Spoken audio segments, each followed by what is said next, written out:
When you read your opening or closing, you are catering to your brain and your visual processing. You are supporting your learning, not theirs.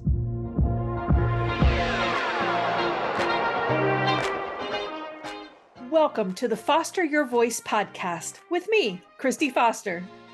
After a 30-year career in music and theater, I never imagined I'd be coaching trial attorneys. But once I entered your world, I quickly realized how critical and underutilized voice is in the courtroom. The truth is, you don't win trials with brute strength. You win with your voice. I'll give you tools to unlock your voice so you can communicate not just with purpose, but on purpose. If you want quick action tips to help you stay calm and in control, keep jurors engaged, and inspire your listeners to action, all through the power of your voice, you're in the right place.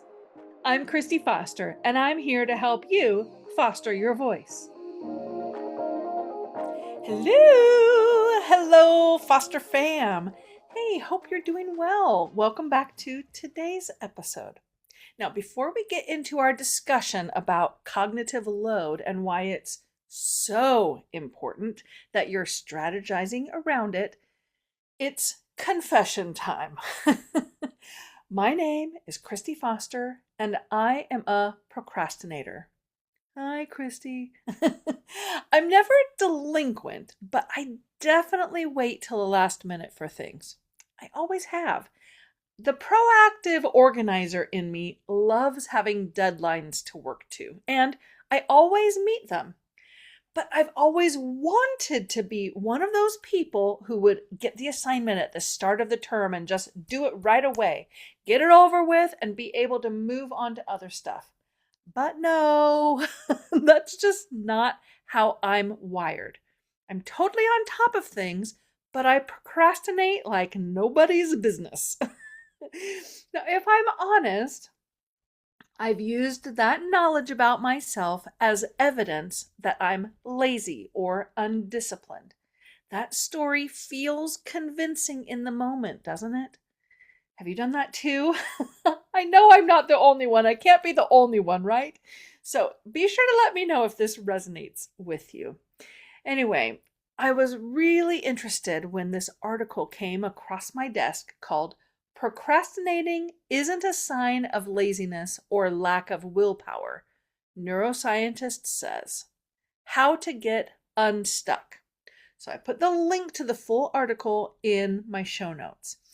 The article circles around PhD neuroscientist Anne-Laure Le Cunff, author of the book Tiny Experiments: How to Live Freely in a Goal-Obsessed World. And I'm goal-obsessed. So, perfect.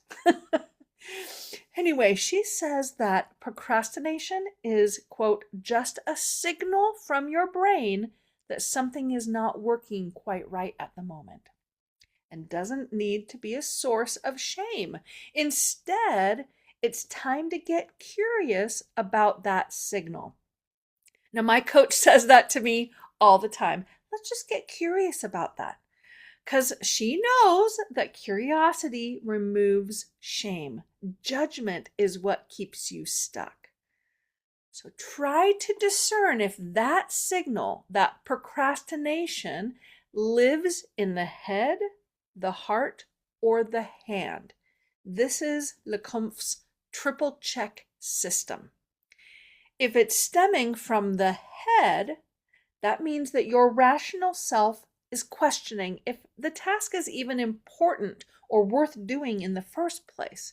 Sometimes that pause to question gives us a chance to identify a fake goal, one that's just a social pressure or something we think we should do based on extrinsic factors, but we don't really own it for ourselves and don't actually even want to do the thing. For these head moments, maybe it's time to go back to the drawing board. Maybe it's time to retool a few things and get to a better defined vision that does truly align with you. Now, a heart signal is tapping into the realization that the task probably isn't going to be exciting or fun. I mean, let's face it, some things we just have to do even if we don't like to do them. But the brain is wired to seek pleasure, avoid pain, and conserve calories. So, of course, we would procrastinate when our heart senses the obligation of it all. The solve here is change up your environment. Make that part enjoyable. Maybe go to a coffee shop or a different third place to get a little work done. Just quick aside, you know what a third place is, right? So there's your home, that's your first place. There's your work or your office, that's your second place.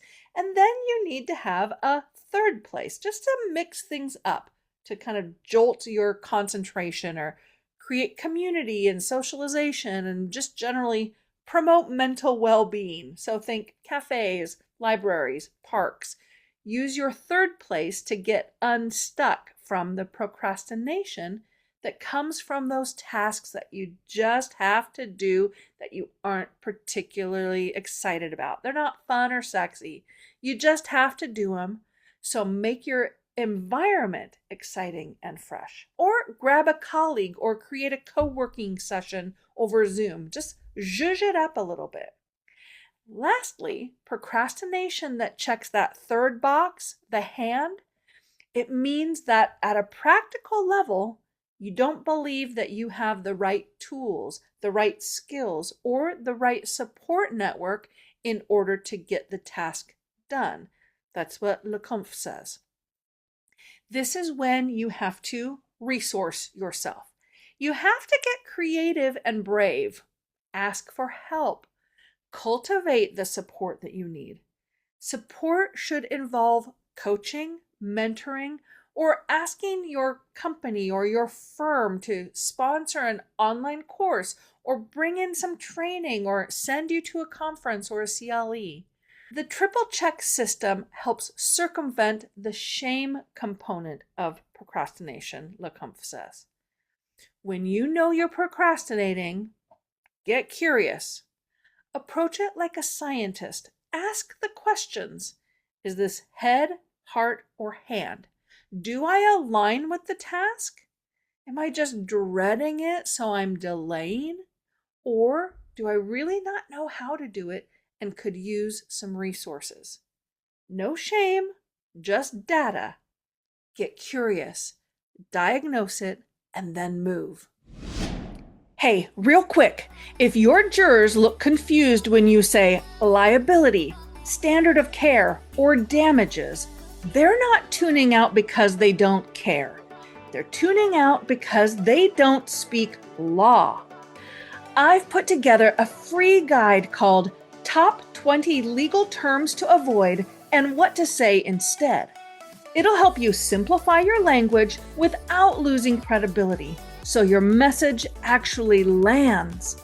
Download it now at fostervoicestudio.com/top20 or click the link in the show notes. All right, back to the episode. I want to just talk about something, or maybe it's just give a reminder about something that keeps coming up in my coaching sessions with clients. Now, there's some debate about writing out your opening and closings. I'm not against that as a discipline. I know for myself, I really benefit from writing a script. Even with these episodes, I have a script. It helps me so much in just keeping my ideas flowing and making sure I stay on track. And it limits my editing also, just on a practical level. Limits the editing I have to do on the back end of things so I can get these episodes published. So go for it. I'm a big fan of writing things for your own clarity and being able to lock in your message. But that script is for you. It's not for them. The problem is that after you've planned everything out in writing, you then start to use that written script to practice your oral presentation, and you make the mistake of speaking the same way you read. Now, when you read, Your eyes take in symbols. Your brain translates them into sound and meaning. Reading is a visual process, and the reader controls the speed. They instinctively kind of skim ahead, but they also regressively look back. So it's a whole context. Punctuation dictates the information kind of chunks. Plus, there's white space that visually reduces load and gives the brain a chance to pause whenever it wants. Your audience doesn't get the benefit of any of that, though. When you read your opening or closing, you are catering to your brain and your visual processing. You are supporting your learning, not theirs. As a listener, working memory does the heavy lifting because with spoken language, the signal disappears. The listener can't skim ahead. They can't rewind a live speaker. Instead, the brain holds phrases in working memory. Then it segments the speech stream into meaningful chunks. Then it has to integrate tone, emphasis, rhythm, and emotional cues. There are no visual paragraph breaks. There's no commas to see, no bold text or italics to cue emphasis. The listener must provide the structure and meaning for themselves through the sound that the speaker offers. If you deliver long, clause-heavy sentences without pauses, neurologically, you're overloading their working memory and straining their prefrontal cortex. Remember, that's the decision-making part of the brain. Their comprehension and retention start dropping off dramatically. Their brains start to conserve energy, which means for you, they start decreasing their emotional engagement. It's not boredom, it's cognitive fatigue. This is why I preach the necessity of pausing.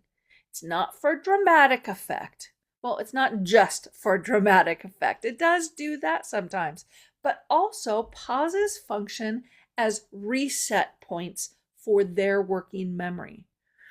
Windows of space where integration can happen. Brains can do some mild prediction and kind of stay engaged and not feel threatened or shut down. You've heard me say this before. A pause is not empty space, it's processing space. Now, in 1956, George Miller wrote a paper on chunking theory. It's kind of a weird word, chunking. Anyway, I'll get over it. Chunking theory that suggests the working memory can hold 7 plus or minus 2 items at a time. Now, more recent research suggests that 4 to 5 items is more realistic, especially in today's attention environment. We all know the impact of social media. Attention spans are limited. So when reading, chunks are visually marked by punctuation. When listening, chunks have to be created with pauses, changes in pitch, slowed pace before key points, volume shifts, and breath resets. So let me give you an example and see if you can feel the difference for yourself. Here's the example. I'm reading this. On the morning of April 14th, after reviewing the internal safety memo that had been circulated to management but never addressed, the company moved forward. Okay, there's one sentence in a red fashion. Versus, on the morning of April 14th, after reviewing an internal safety memo that management never addressed, the company moved forward. It's the same content, but it's a different cognitive load. Did you feel that? So feel free to write things down and organize your thoughts with written language. I do it. You can do it. It's important to do. But when you start to practice your oral presentation, completely divorce yourself from your written visual cues. Instead, start asking, is this a new image? Is this a new actor? Is this a new time frame? Is this a new emotional turn? Is this a meaningful contrast of details?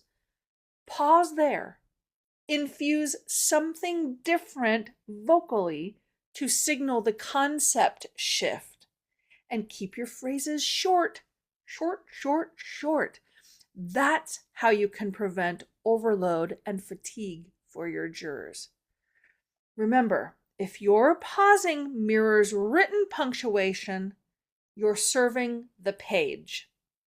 If your pausing mirrors cognitive load, you're serving the brain, and the courtroom requires that you serve the brain. Jurors don't need good punctuation.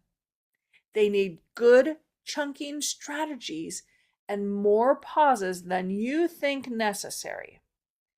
Now, I do have a free guide to help you figure out how to pace and pause as you're preparing your openings and your closings. You can download it at fostervoicestudio.com/pace and pause. All one word, pace and pause. I'll put the link in the show notes for you though too. Until next time, keep fostering your voice. Thanks for pulling up a seat with me today and for being part of the Foster fam. Make sure you're subscribed to the podcast so you don't miss a single episode. And while you're at it, go ahead and leave a review or a comment so I can give you a shout out on a future episode. During the week, you can find me on Instagram at Foster Voice Studio, where I'm dropping little nuggets of vocal technique and leadership wisdom. You can also join my mailing list by visiting fostervoicestudio.com or by clicking the link in the show notes. I'll send a weekly vocal tip every Tuesday directly to your inbox. Until then, keep fostering your voice.